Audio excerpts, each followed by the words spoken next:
Pozdrav svima, moje ime je Daniel i evo nas u još jednom videu gdje sam odlučio još jednom proći kroz nove vijesti. Situacija postaje preluda, vijesti izlaze tolikom brzinom da bi zapravo mogao ovo raditi svaki dan. Svaki dan izađu po 2-3 potpuno bizarne vijesti i stvari koje se dešavaju jednostavno izgleda kao da ulazimo u nekakav paralelni svijet, nekakvu zonu sumraka. Preporučujem da pogledate moj video prije ovoga, kojeg sam snimio prije samo 6 dana. Znači sve ovo što ćete danas vidjeti, to se nakupilo u tih nekakvih 6 dana. Tamo sam pričao o tome šta se dešava sa našim izvorima hrane, poglavito šta rade sa jajima, to je fantastična priča šta rade sa jajima. O cjepivima za pčele i sličnim glupostima, to imate na mom prethodnom videu, kanal se zove Indigo Ratnik. A danas, da ne dužim, idemo odmah da vidite o čemu se radi. Naime, zadnjih dana je bilo jako puno raznih požara, eksplozija u industrijskim zonama, najviše u Americi, ali i bila je jedna velika u Nizozemskoj, bila je u Italiji. Dakle, dešavaju se nekakvi napadi na infrastrukturu. Naravno, sad će neko reći da je to slučajnost, međutim, kako sad nemamo vremena da prolazimo kroz sve te vijesti, ja ću vam samo pokazati jednu vijest i to je sa Reutersa, znači službena vijest, nije nikakva teorija zavjere. Kaže ovako, Pemex, to je meksička naftna kompanija, Pemex je prijavio 3 požara na 3 različite lokacije u jednom danu.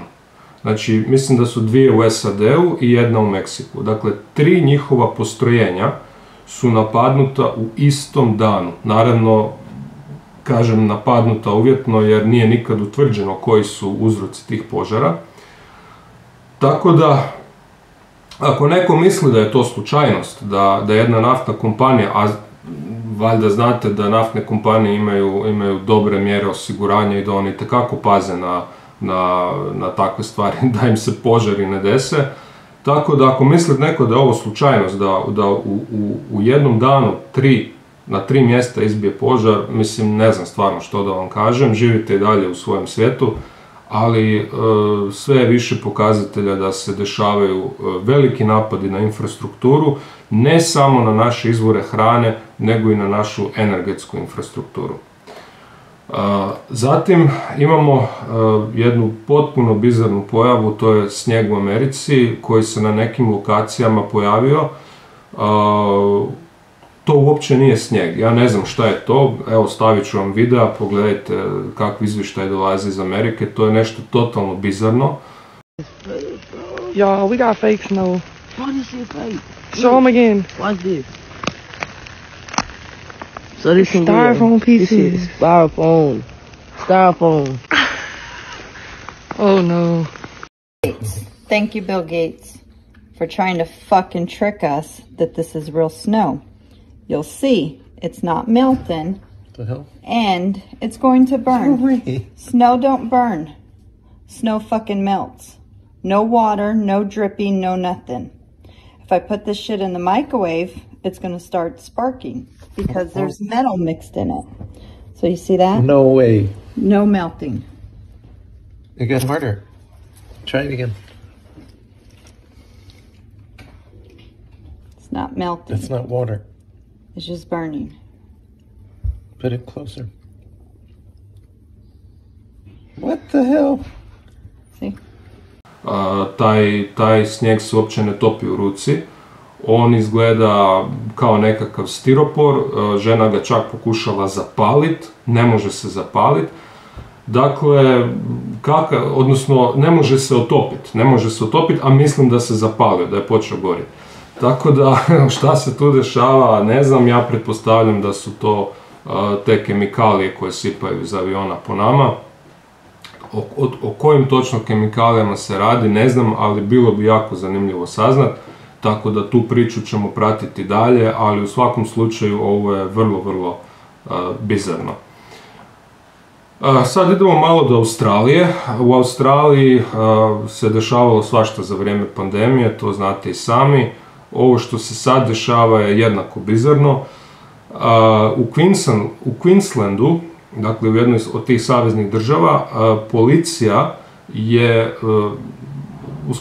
dobila nekakve naredbe da počinju targetirati ljude koji imaju, što se kaže, divergent thought, što bi se prevelo kao drukčije misli. Znači, ljudi koji imaju drukčije misli od onoga što režim nam nameće, njih će sada policija targetirati i njih će se smatrati, znači, kaže, religious extremists, conspiracy theorists, they will be the specialist counter-terrorism teams.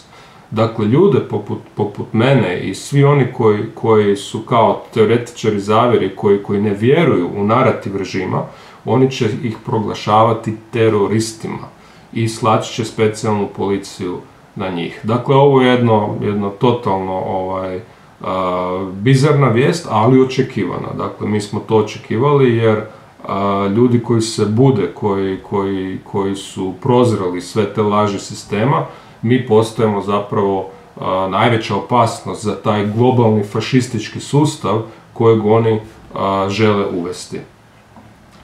Tako da, to je nažalost jedna logičan slijed stvari. Ja očekujem da će to biti polako u sve više i više zemalja. I sad tu dolazimo do još jedne jako zanimljive vijesti, isto za Queensland vezano. Queenslandu će se pojaviti, dakle oni će početi uvoziti policiju iz drugih zemalja. Queensland je rekao da im treba 500 policajaca svake godine. Zašto to rade? Mislim, to je još jedan logičan potez, jer lokalna policija, ona neće zlostavljati svoje ljude. Dakle, lokalna policija u nijednoj zemlji neće tući i zlostavljati ljude u svojem gradu, svoje susjede, svoje prijatelje, u gradu u kojem su odrasli. Policija to neće raditi, ako je bez razloga. Neće sad nekome razvaliti vrata, upast u sobu i reći: Daniel, kakav ti to video snimaš, ti si teoretičar zavjere, sad ćemo ubiti Boga u tebi. To hrvatska policija neće napraviti, ali strana policija hoće. I to rade sad u Australiji. Oni sada uvoze policiju i ne trebate uopće biti ni građanin Australije, ne trebate čak ni engleski pričati. Samo dođite i dobit ćete sve policijske ovlasti i dakle to je priprema za tu distopiju koju nam spremaju. Ovo je nešto inače što se u Kanadi već dešavalo. U Kanadi se to za vrijeme protesta koji su bili protiv Justina Trudeau, tamo su se na prosvjedima pojavljivala se interventna policija bez oznaka. Dakle, pojavili su se sa kacigama u odjelima bez ikakvih oznaka sa strane. Samo su imali crne one taktičke uniforme. Tako da na zapadu se to već masovno radi. I ono što je najstrašnije, što se i u Hrvatskoj ovo počelo raditi. Ne znam da li znate. U Hrvatskoj su oni počeli na vrlo suptilne načine dovoditi stranu policiju. Prvi korak prema tome je bilo kad su počeli dovoditi takozvane, kako su ih ono nazvali, kao turistička policija. Znači, počeli su dovoditi iz strane policajce iz drugih zemalja, koji su onda patrolirali skupa s našom policijom. I tu je bilo i kineske policije, bilo je i austrijske policije, bilo je iz tih drugih zemalja, jer kao da se turisti bolje osjećaju i kao neka Kineskinja je bila u Zagrebu je bila i ona sad kao tu za kineske turiste, kao sad će im ona kao nešto pomoć. Ne? Onda imate drugi primjer, imate ta granična policija koju ima Europska unija, to je, kako se zove, EU Frontex, mislim da se zovu, i oni su sada kao kontroliraju kao tu šengensku granicu. I sad imaju oni svoje džipove, oni su dobili policijske ovlasti i oni sad će kao patrolirati tu šengensku granicu u Hrvatskoj. Tako da vidite da i u Hrvatskoj već počinju stvarati te nekakve presedane i te nekakve pravne mogućnosti kako bi strana policija počela djelovati na teritoriju Hrvatske. Tako da to je svakako priča koju moramo motriti, jer to je nešto što, mislim, to ne može dobro završiti. Nema šta strana policija raditi u Hrvatskoj. Idemo dalje. Sad idemo malo do Južne Amerike. Argentina je uvela biometričke SIM kartice. Znači, oni su uveli pravilo da kad uzmete neki broj, znači SIM karticu kad uzmete u Argentini, više nije dovoljno da se registrirate sa svojim dokumentima, kao što je to na zapadu, u većini zemalja na zapadu. Vi ne možete više uzeti anonimnu SIM karticu. U Hrvatskoj još uvijek možete, zanimljivo, iako ja očekujem da će to vrlo brzo promijeniti. I morate, ne samo da morate dati sve dokumente, nego morate dati sliku lica i kompletni biometrics. To je obavezno da bi vam SIM kartica uopće radila u Argentini. I naravno sad oni kažu to je sve za naše dobro, da vam ne ukradu mobitel i tako dalje. Mislim, uvijek će oni dati neki razlog, jer uvijek mora biti neki razlog koji je naravno za naše dobro. I naravno, vjerovatno će biti ljudi koji će to povjerovati. Onda susjedni od Argentine, susjedna zemlja Brazil. U Brazilu kaže ovako, kaže obavezno cijepljenje za djecu čiji roditelji primaju socijalnu pomoć. Novi brazilski predsjednik, to je ovaj Lula što je bio u zatvoru pa je sad došao na vlast zahvaljujući izbornoj prevari, by the way. On je sada uveo to pravilo da će jednostavno svi koji primaju socijalnu pomoć morat cijepiti svoju djecu sa svim cjepivima, uključujući ono za COVID, a on je neki dan dao govor gdje je rekao da se cijepio 5 puta i da će se cijepiti i 6. i 7. i 8. koliko je to super, koliko je to. Dakle, on odrađuje posao za tu bandu. Inače, ta priča o tim izborima u Brazilu, vjerovatno se sjećate, bivši predsjednik Bolsonaro, on je pružao veliki otpor cijepljenju i on je izgubio izbore, međutim, izgubio izbore pomoću glasačkih mašina. Brazil je uveo glasačke mašine i ono što je bilo jako zanimljivo, što su otkrili da mašine koje su bile spojene na internet, jer postoje te dvije vrste mašina. Jedne su spojene na internet, druge nisu. I ove koje nisu bile spojene na internet, na njima je pobijedio Bolsonaro, a ove koje su bile spojene na internet, na tu neku izraelsku kompaniju koja je uvela taj sistem, gle čuda, tamo je pobijedio taj Lula. I taj Lula sad sprovodi taj prljavi posao za tu globalističku bandu. I naravno nakon toga je bio ustanak naroda i bili su veliki prosvjedi jer je većina bila na strani Bolsonara, ali dobro, eto, znači slična priča kao u Americi. To je dobar znak da ne smijemo nikad ne smijemo dopustiti da nam u naše države na Balkanu uvedu glasačke mašine. To je nešto sasvim ludo, za čim uopće nema potrebe i što se uopće ne može kontrolirati. Dakle, izbori ovakvi kakvi jesu, sa tim glasačkim mjestima, to se ručno zbroji, imate promatrače i mislim da je to najbolje što postoji. Glasačke mašine, jednostavno to niko ne može kontrolirati. Onda imamo dalje Air Canada, dakle kanadska zračna kompanija, lansirala je Face Biometrics for Passenger ID, znači drugim riječima vi ćete morati, ako letite s bilo kojim avionom Air Canade, morat ćete dati Face Biometrics, znači snimka lica i ne znam šta je tu uključeno, možda otisci prsta ili tako da jedino što nam DNA ne počne uzimati, a vjerovatno ćemo i do toga doći. Onda ne znam, ako znate, Visa. Visa već neko vrijeme nudi restoranima u Americi $10.000 ako će prestati prihvaćati gotovinu.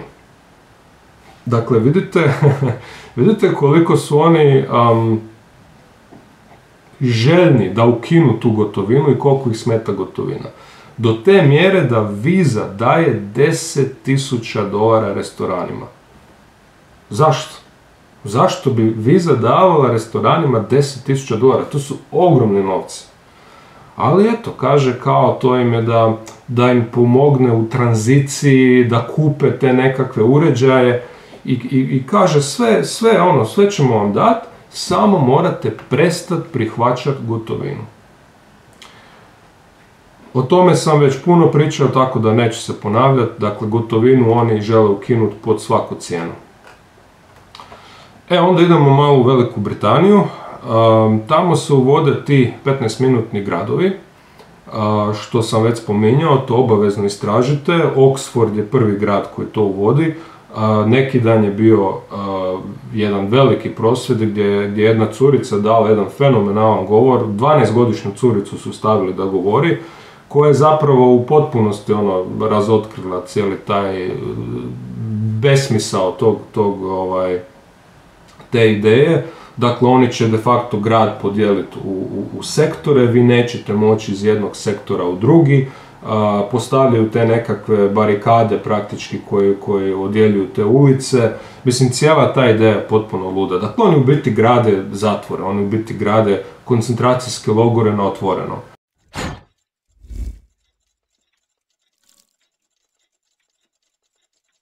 I could stand here and say more or less what other people are going to say about the effect of these 15-minute neighbourhoods, soon to become digital ID facial recognition zones. Let's say my friend lives in Zone 3 and I'm in Zone 1. If, for example, I went to my friend's house in Zone 3, my parents normally come and pick me up in their car. It only takes 10 minutes. So does that mean that they would have to go round the ring road and back into town again? If my mum or dad had to drive round the ring road, it would take 30 minutes. Causing much more pollution and leaving a much bigger carbon footprint. They will say, you can walk home. Would that be safe for me to walk home? Me as a 12-year-old walking home in the dark alone. Is that really going to be safe? Then they will say, oh, don't worry about that. We've already thought of that. You'll be safe. We will have 1,000 cameras on the streets following you and tracking you all the way home. Oh, just remember, it's for your safety. What? Are you serious? Do you really think I want to be watched every second of the day? Are you serious? Thousands of cameras tracking my every move until I get home. At this point, I have to ask, is my safety that important to me that I want to be followed by cameras all the way home? Or do I prefer to have freedom than privacy? For your information, I still wouldn't feel safe. No amount of cameras is going to stop someone who wants to attack me. I want to be safe, but not to the extent that I am prepared to give up my freedom and my privacy to have it. As a 12-year-old, I am really concerned about my future, and to Klaus Schwab I say this: how dare you!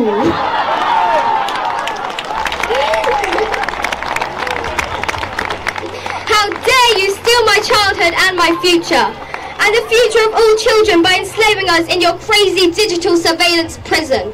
We all know where this is leading. These are the first steps of a dystopian reality called 15-minute neighbourhoods. From a small seed, a huge tree can grow. Climate change is being used to control us, to nudge us in the direction the greedy people want us to go. The truth is that the greedy people want total control over everything we do, everything we think, and everything we say. Our government has been hijacked by greedy and selfish imposters posing as politicians. They believe they are better than us and masters over us. And until this problem is effectively dealt with, the tyranny will continue. Thank you.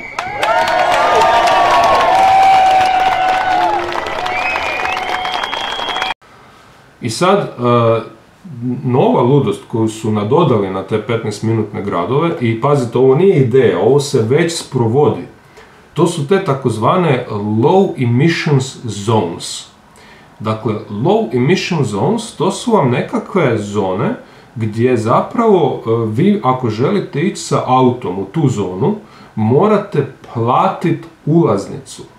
Znači, oni negdje proglase zonu i kažu tu je low emission zones i vi morate, ako ćete s autom tamo, platiti 12 funti, nisam shvatio baš da li je to na dan ili je to nekoliko dana, kaže samo you are required to pay a charge, $12.50 for cars, motorcycles and vans, i kaže 100 funti za veća vozila, znači to su kamioni preko 5 tona, ne znam sad točno koliko dugo vrijedi ta ulaznica, uglavnom morate platiti da bi ušli u tu zonu. Ako ne platite, oni su postavili čitače registracija svuda na ulazu i izlazu iz tih zona i oni vam automatski očitaju registraciju i dođe vam kazna doma. Znači vi u Britaniji više ne možete ići gdje želite. Vi morate platiti ulaznicu za te zone. I sad tu ima, ne znam, ima zona ovakva, zona onakva, ima, ne znam, evo, gradovi koji su to uveli, Bristol, Oxford, Glasgow, Bath, Bradford, Portsmouth, Manchester, Aberdeen, Dundee, znači cijela hrpa gradova je to već uvela, s time da nisu sve iste, neke su zona 2, zona 3, zona kao, mislim, kompliciraju, uvode hrpa pravila kako bi nas zbunili, kako bi nas izbacili iz takta i kako bi onemogućili, znači, kretanje, jer njihov cilj je da se mi što manje krećemo u budućnosti, da zapravo živimo u tim gradovima koji će biti zapravo koncentracijski logori. Onda imamo vijest iz Njemačke, kaže njemački kemijski div BASF gasi 2600 radnih mjesta kao posljedica antiruskih sankcija. Na ovakvu stvar, mislim, čovjek stvarno ne zna šta reći. Dakle, Njemačka je očito odlučila počiniti ekonomsko samoubojstvo. Njemci ispadaju najgluplji narod na svijetu da rade ovakve stvari, ne? Dakle, znamo svi ko je uništio Sjeverni tok i sada, evo, sad nestaje im plina i BASF propada, Njemačka gasi proizvodnju.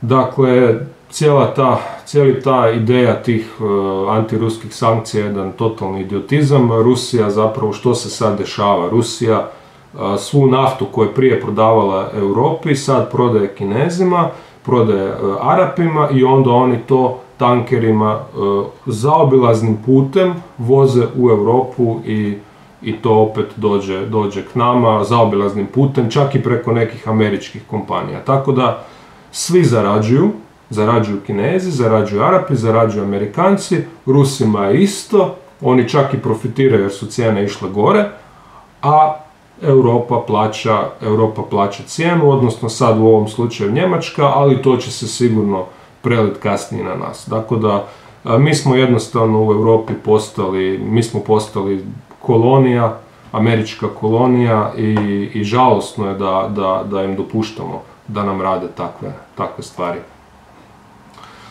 Onda par vijesti o onome što se primi u ravne, a što ne smijem spomenuti na YouTube-u. Imate zanimljivu priču, čovjek se zove Damar Hamlin, to je poznati američki sportaš. Njega su pitali u jednom intervjuu zašto je sa 24 godine njemu se desilo to da je izgleda da će morati završiti karijeru, imao je velikih problema sa srcem. Pazite, 24 godine, sportaš, bavi se onim američkim fudbalom i pitao ga je, reporter ABC-a pitao ga je, pa što se dešava, mislim, kako sad problemi sa srcem, profesionalni si sportaš, prošao si sve preglede u klubu i on je rekao, prvo je šutio, jedno 15 sekundi je šutio dosta dugo i onda je rekao to su stvari o kojima nažalost ne mogu pričati. Tako da to je jedan primjer.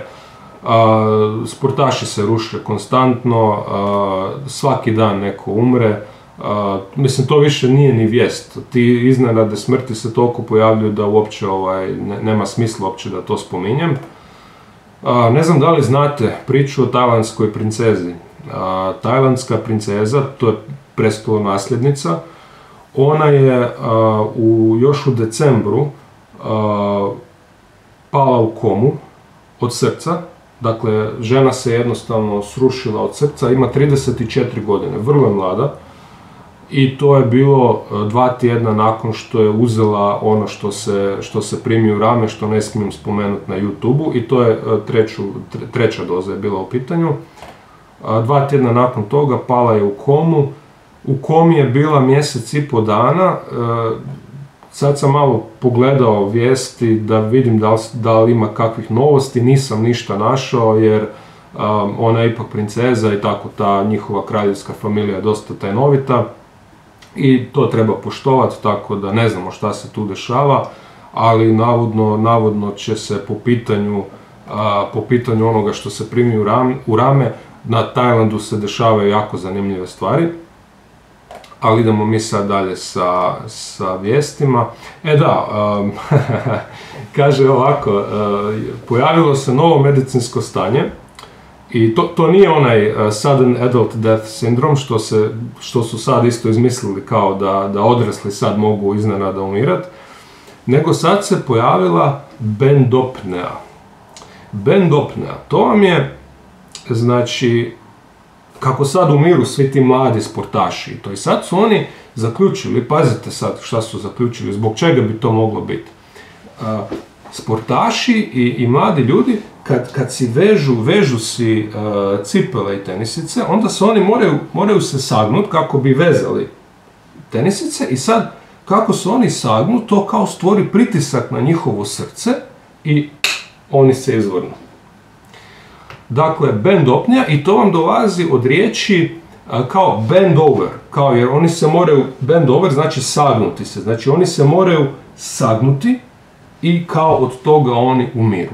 I sad su od tog saginjanja izmislili tu novu riječ, to medicinsko stanje koja se zove bendopnea. I sada mladi sportaši i mladi ljudi umiru od te bendopnije, dakle od saginjanja umiru. Ja ne znam, ja uopće nemam riječi da opišem koliko je to suludo. Ja ne znam ko to vjeruje, Mislim, znam da ima ljudi koji će povjerovati sve što im se kaže, ali ovo je stvarno, mislim, ovo, ne znam šta bi rekao na ovo. Ovo ni malo dijete ne bi povjerovalo. Sad imamo marburški virus. Doktorica Markotić kaže, prenosi se zaraženom odjećom i posteljinom, pa i seksualno. Svjetska zdravstvena organizacija je rekla da je u Gvineji izbila epidemija Marburga. Međutim, ono što je zanimljivo je što sam ja u svojim tekstovima predvidio da će Marburg izbit, i to ću vam pokazati, to je članak iz prošle godine, gdje sam zapravo rekao da me čudi da ga još do sad nisu izvukli, jer jednostavno ovaj virus što je bio do sad je prehladica, ne? Tako da njima treba nešto jače. I taj Marburg navodno ima 80% smrtnost, ali nemojte se previše bojati, jer virusi zapravo, oni koji imaju visoku smrtnost, oni nemaju tu mogućnost da se šire, jer jednostavno virusu nije cilj da ubije svog domaćina, njemu je cilj da živi u svom domaćinu. I ako je neki virus ima tako visoku smrtnost, to znači da on ne može putovati po svijetu, ne može sad neko dobiti taj virus i otići s avionom na drugi kraj svijeta. Jer taj virus, ako je toliko opasan, odmah će vas ubiti, ili ćete se osjećati loše, ili ćete dobiti nekakve točkice po sebi, temperaturu, ne znam sad koji su tu simptomi. Tako da razloga za strah nema, ali vidjet ćemo kako će se ta priča dalje razvijati. Ja sam to predvidio jer jednostavno zaključio sam da njima treba nešto jače, a taj Marburg je jako zanimljiv, ali neću sad ulaziti u to jer nije nam to sad tema, tako da idemo sad dalje. Evo, možemo spomenuti Ivana Pernara koji je još uvijek u Zambiji, njega mediji napadaju na sve strane. Ono što je meni zanimljivo u toj priči oko Pernara i Zambije je što je Pernar sad dobio kaznenu prijavu. Znači, čovjek je dobio kaznenu prijavu od prijavila ga je pučka pravobraniteljica Tena Šimonović-Einwalter. Ta baba ga je prijavila zato jer je rekao istinu. Dakle, on je zambijskoj policiji dojavio da je jedna od osoba koji su tamo išli kao posvojitelji transrodna. I on je dobio kaznenu prijavu zbog toga. Ja ne znam, da li smo mi svi kolektivno poludjeli, ali od kad se to dižu kaznene prijave protiv ljudi koji su policiji prijavili istinu? Da li vi shvaćate koliko je to suludo? Mislim, što ako vidite da neko pljačka banku, što onda nećemo to prijavljivati? Jer je to oni su ga prijavili za govor mržnje. Znači, ako ja vidim da neko pljačka banku i ja to prijavim, je li to govor mržnje? I što ako se ispostavi da je jedan od tih pljačkaša, ne znam, transgender ili homo ili ne znam šta ću ja sad ići u zatvor zbog govora mržnje? Mislim, cijela ta priča je toliko suluda da ja uopće ne mogu vjerovat. Iako, mislim, jasno mi je da oni to rade, to je jedna malo dublja priča o toj Zambiji, ali opet nije nam to tema, ali to sam nekako samo htio spomenuti jer izvan Hrvatske se baš ne priča o tome previše, a situacija je suluda. Nekog prijaviti zato jer je, nekog kazneno gonit zato jer je rekao istinu policiji druge države. Dobro, sad imamo, počela specijalna operacija, kažu Plenković šalje 14 hrvatskih helikoptera Ukrajini. O tome sam baš neki dan napisao članak na Logično, isto, meni je to nevjerovatno. Dakle, 14 helikoptera hrvatskih je polovica, i to ona bolja polovica, ona funkcionalna polovica svih hrvatskih helikoptera. Mi to šaljemo u Ukrajinu, dakle u državu koja je praktički našeg predsjednika stavila na listu za odstrel. Ne znam da li ste to vidjeli, ima ona lista Mirotvorec gdje su stavili Milanovića zbog njegovih izjava i oni su zapravo praktički našeg predsjednika stavili na listu za odstrel, a mi njima šaljemo koliko, 160 i nešto milijuna eura pomoći i to uglavnom vojna pomoć. Dakle, mi šaljemo oružje u Ukrajinu, umjesto da šaljemo humanitarnu pomoć i, ne znam, građevinski materijal ili, ne znam, za struju proizvoditi generatore ili ne znam što, mi im šaljemo oružje. Slat oružje u ratnu zonu, to je ko gasiti požar benzinom. Dakle, to je po meni suludo. To nema nikakvog smisla. A tim više što Hrvatskoj znatno nedostaje helikoptera. Svako ljeto imamo problem. Svako ljeto nam fali helikoptera i uvijek neko umre jer ne stigne do bolnice. Inače, ta priča o hrvatskim helikopterima je jako zanimljiva. Zato jer, dakle, Hrvatska je jedna od rijetkih zemalja koja još uvijek nema civilnu helikoptersku službu, nego to radi vojska. I zanimljivo je da je prije nekakvih, to je bilo prije nekakvih 7-8 godina, tamo negdje 2014. 2015. Pokrenut je taj program i ta inicijativa i napravljeni su 2 helidroma, mislim da na Krku, na Braču, i trebala je krenuti ta civilna helikopterska služba. Dopremljeni su neki helikopteri iz Italije. Bio je čak nekakav dogovor sa Austrijom koji se nije ostvario, gdje su oni planirali da bi austrijski helikopteri, znači oni mali žuti, ne znam ako ste kad vidjeli kad idete na skijanje u Austriju, Austrijanci kad se polomite na skijalištu, oni vam dođu s tim malim helikopterom i dignu vas na onaj vinč direktno sa staze i vi ste u bolnici doslovce za 10 minuta. Tako da bio je čak neki dogovor da ti helikopteri se koriste kod nas po ljeti, a u Austriji po zimi. I stvari su se počele razvijati u tom smjeru, međutim, šta se desilo, tamo kad su bili izbori 2016. Došao je HDZ na vlast i sve je stalo po tom pitanju, dakle, apsolutno sve se zaustavilo. Doveli su onoga Oreškovića, Ne znam da se sjećate, to je jedna zanimljiva priča za vas koji niste iz Hrvatske. 2016. godine, kad je HDZ došao na vlast, oni su za premijera postavili čovjeka koji je bio direktor jedne izraelske farmaceutske kompanije, koji se uopće nije natjecao na izborima. Dakle, čovjek koji uopće nije sudjelovao na izborima je postao hrvatski premijer, a jedina kvalifikacija je bila to što je bio direktor velike farmaceutske tvrtke iz Izraela i frajer čak nije govorio hrvatski. On je mucao hrvatski, on je građane nazivao građevinama. Tako da to je ovako jedna zgodna priča. Ako niste iz Hrvatske, to si malo istražite, jer takvih priča ima u cijelome svijetu. Dakle, oni mogu, dakle, oni na taj način demonstriraju svoju moć. Oni dovedu na ključne pozicije ljude koji su njihovi, koji su u nekoj dakle, to je moć farmaceutske industrije.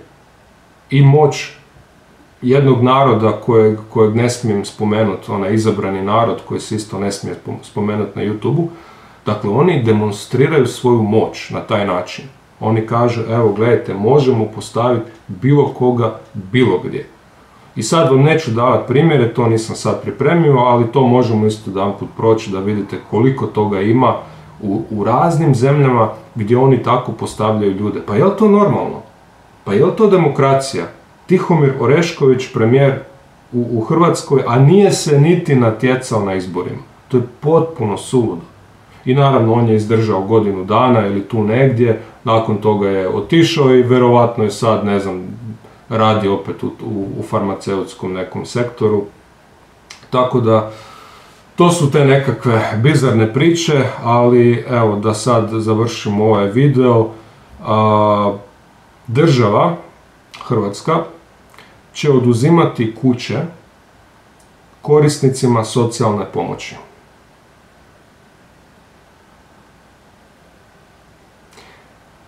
Pročitajte to još jedanput. Dakle, država će oduzimati, i ministar hladnokrvno to izjavljuje, kaže, pa da, mi ćemo im sjest, stavit ćemo im zabilježbu na kuću, jer oni primaju socijalnu pomoć i zato ćemo mi sjest na njihove nekretnine, tako da ih oni ne mogu prodati i ne može ih niko ni naslijediti, nego ćemo mi to oduzeti.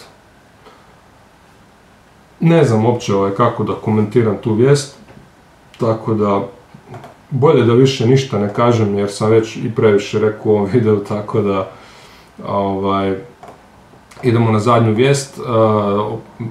Nastojao sam opet ostaviti nešto pozitivno za kraj. Dakle, u Idahu nekakvi parlamentarni zastupnici su pokrenuli zakon koji verovatno neće proći jer nemaju većinu, ali su pokrenuli inicijativu da se napravi zakon koji će davanje cjepiva za COVID kriminalizirati. Dakle, svi koji su u državi Idaho davali ta cjepiva će postati kriminalci i bit će im suđeno. Kažem, zakon vjerojatno neće proći, ali sama činjenica da su to doveli na diskusiju, naravno to su republikanci napravili, to je već znak da se nešto valja i da je polako krenuo taj pushback u drugom smjeru. Eto, to bi bilo to za danas. Vidimo se u novom videu, nažalost vrlo brzo, jer vijesti postaju sve bizarnije i sve brže i brže izlaze.